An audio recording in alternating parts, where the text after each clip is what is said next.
that lesbian scene sitting next to my mom. Oh, that was super weird. Well, all this stuff is not created the same. I think it's okay. So much titties and pussy in that movie. I think it's okay for somebody to let like a 12 or 13-year-old watch South Park. Not so much nowadays because it's more about adult themes. It's not so much about the kids as it used to be. It's all shit about like shit posting and the election and stuff like that. Yeah. These literally are adult storylines. But I would have let a 12 or 13-year-old watch this South Park TV show and then forbade them from going to see the movie, which was fucking filthy. Yeah, there's schlongs in that. Well, they can't say fuck on TV, and they say fuck 17 trillion times in the movie. Howard Stern was bound by the rules of the FCC on the radio. Granted, he pushed that as far as he possibly could, but a big point of the movie was that he could do whatever the fuck he wanted. Yeah. I can see letting a kid watch the sanitized version and then keep them away from the R-rated one. Yeah. That's not crazy.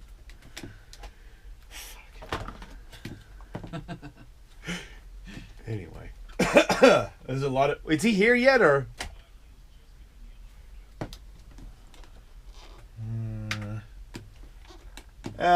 Josie? Hey, how's it going?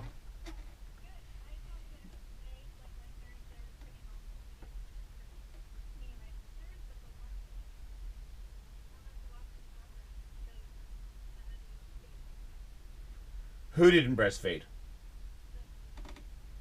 Wait. Did they say in the movie, in the series, that they were against breastfeeding, or they just didn't film breastfeeding? Yeah, but, I mean, I think that wasn't like to say that they're against it. I think it was more like, how are we going to put a cartoon titty in here? Yeah, they also don't show a lot of people taking dumps in cartoons. Did they show them mixing formula? Because for all you know, the mom was pumping. Yeah. That's a weird restriction. That's super There's weird. not enough titty sucking in this cartoon for me. Oh, Wait. no, look at that, breastfeeding. There is titty sucking in it! Yeah, the Man. titties. Yeah, but Once is enough. They probably Yeah. had to answer to people like her mom. Yeah, her mom wrote in a letter, and they're like, all right, let's get Phil and Lil breastfeeding. Ashley on Twitter says her sister won't let her friends watch Dora the Explorer because, quote, this is America. Wow. Wow. Man, you better not tweet that. That's is it gnarly. Marquez? Is that how you say it? I don't know how to read. Hey, man.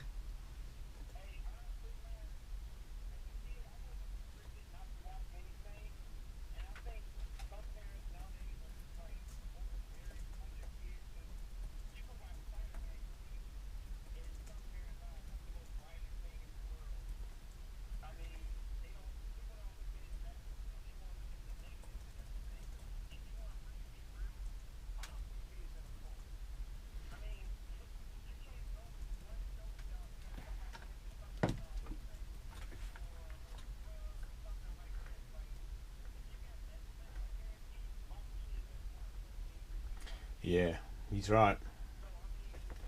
They all talk about it.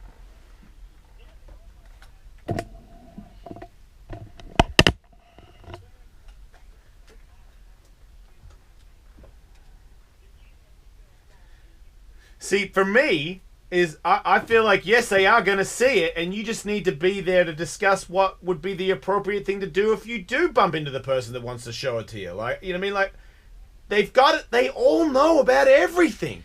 Like, I know my kids won't let me know everything they've seen. I don't want to know.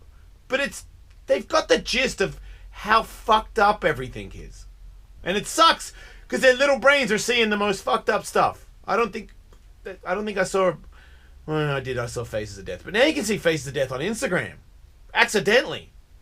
Yeah, I mean, the snake lady... They cut a lady out of a snake, Michael, on Instagram. So I heard, yes. Sorry. That shook me. I agree. Thanks, dude. You too. Yeah. What did he say? He said it like he said... said... Pussy parents lay off your kids. Oh, I thought he said pussy carrot. I'm like, what is a pussy carrot?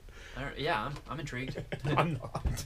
I mean, as a teenager, I rented Faces of Death, and me and my buddy made it through 5 minutes, and we were like, I don't like this. We Yeah. turned it off and took it back. I came over to somebody's house, like a black metal house, or just like the bong in the corner, the bucket bongs, like where you have a gravity bucket bong? of water, yeah, and like no furniture and fucking some TV in the corner. And like, what's this? Fucking Face of Death, mate. Fucking Counts of Dying. Check it out. And I was like, in shock. And I was so stoned that I couldn't get off the couch, so I just watched it. And then I remember getting on the train afterwards, and I was like, fuck. That just really fucked with me. But thank God for just like being a numb moron. I don't think that really sunk in there. I remember a couple of people going, man, how can you watch that? And I was like, well, where am I going to go? Like, we're at this house.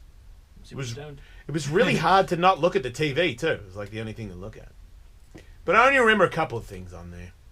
That I saw the shark eat the lady. Yeah. That was the one that actually kind of did me a favor. Because somebody could have stopped that, and she got her leg bitten off.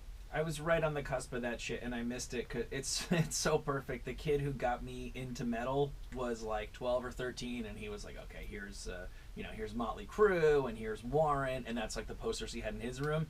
And his older brother had a slightly bigger mullet and was one bedroom down, and that was like the Cannibal Corpse? Metallica, Slayer. It was just one level, and his brother was for sure watching Faces of Death and was like, you guys want to watch this? And I'm like, no, we like glam metal. We're cool. Yeah. Lucky you. Saved by glam metal. Not a lot of people can say that. No, they sure can't. Ruin way more people than it saved. Yep. I respect parents' right to try to restrict kids watching some things, not all things, obviously, not Dora the Explorer. But the cat does seem to be out of the bag, and all you can really do nowadays is damage control, because kids are going to see shit, so you kind of just have to acknowledge that and accept it and talk to them about it, which is more in line with the way that I'm inclined to parent anyway, which is, like, I'll use cursing as the example. Some people pretend curses don't exist. I'm more going to try these are the words, here's why you don't use them kind of thing, which seems better suited to this age. I feel like most things, like if it's just presented with logic, like if you understand why you're not doing things, that makes it a lot easier to follow than just blindly saying, do what I say, I'm not giving you a reason why. I'm doing that right now with McDonald's. My kid was like, I really want to go to McDonald's. That looks like a sick playground. And we took him, and he's like, man, that was fucking awesome. That was the greatest shit ever. And I'm like, was it really? I'm like, I'm pretty sure I know where to get a better cheeseburger, a better milkshake. I know where there's a better playground. I for sure know where there's better toys. He's like, I think it's awesome. I was like, agree to disagree. Oh, we got a guest.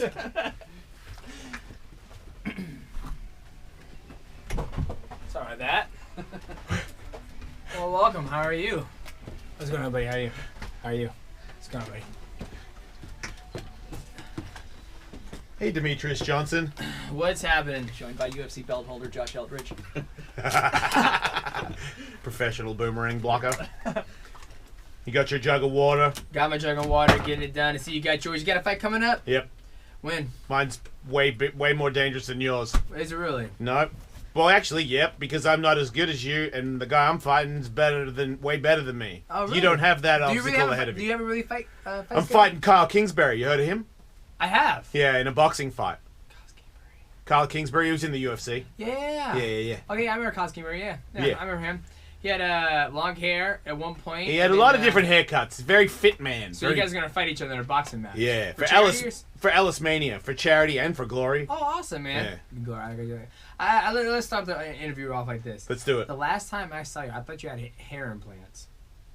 Oh yeah, because I had Wig. because I bought a wig when you showed up. Yeah, I was pumped on it, and then I like felt like an idiot. Yeah, I thought you. I was like, okay, I guess Jason wanted some hair. I understand. I do, and I still wear it every now and then, but I feel like it was because I just felt like we knew each other well enough where I could do that. I was like, if I didn't know you at all, I would have taken it off. But Yeah. I was like, he knows I'm a fucking idiot. It's okay. You rolled with it. I saw. Yeah, I rolled with it because I literally. It almost looked real. It did look real. I like that. I I'm can gonna see, start like, wearing it the again. Threads and all that. Yeah, no, you can I was see. like, You got can hair see the implants. tattoo in there. How did he do I didn't that? even see your tattoo. I was like, Fucking putting it back on when I get home. You fucking inspire the hell out of me to do that. Why don't you get one? nah, I like being bald. You do look good. Suits So do I, but every now and then I just like to reminisce, I man. bet you were doing a lot of that shit. I'm a- You're literally doing this, like, Like a New Stevie, hair. Stevie Wonder kind of thing. Yeah, exactly. Hadn't had hair for so long. Yeah. Felt so good. Especially when you go to get coffee and someone's like, wow, I really like your hair. And I'm like, you idiot. It's not real. But I'd say that. I just go, yeah, what's up? Good for you. 10 years younger, you know? There you go. So you're going to fight this guy. And I saw an interview with Henry saying that he's cracked the code now because he's fought you before. And he was like, oh, all I need is one thing to beat this guy. Turns out I need all the other things, so I just went and got those real quick. And now, you're going to regret it. You're going to be very sorry. So he didn't say that exactly. I'm riffing now, but he's absolutely guaranteed that he's figured out how to break you down. What is your rebuttal to that? We'll find out. I mean, I think a lot of the guys I fought, John Dodson the second time, Joseph Benavidez the second time, they thought they cracked the Enigma code. They got beaten faster the second time around, I think. Well, am I wrong? No, I'm wrong. Not Dodson. Not Dodson. Joseph, yeah, but Joseph did. But sometimes, and that's the thing, sometimes people don't realize, when it comes to the, the rematches, they actually they always go different sometimes. But for him, he's probably going to be a little bit more hesitant, slower, try to control his pace because, it's a 5-round fight. You think he gassed? I do think he gasses. I think he's a big 125er. I think it's hard for him to get down there. Right. So we'll see. And then my pace, obviously, when I go out there and fight, I push a very, very intense pace. Right, so he'll be planning on dealing with that. Oh, yeah. Oh, he knows that. I if I was a fool to think that he was like, I'm not going to have to worry about the cardio aspect, that would be me giving him a disservice, not thinking he knows what he's in for. When you fought... Oh, go ahead. Do you think he's better than the last time you fought him? Well, of course. I mean, he's been fighting for 2 years. I mean, that's why we're going to find out, right? Yeah. Like, How much better do you think he is? He look good. Yeah. Well, like I said, we're going to find out. I mean, you always look better when you fight somebody who... Isn't as good as you? Isn't as good as me. Not taking anything away from Sergio Pettis or Wilson Hayes. Those are phenomenal athletes. But I'm just a different animal. How do you feel about DC and all that stuff? I'm sure you've been asked.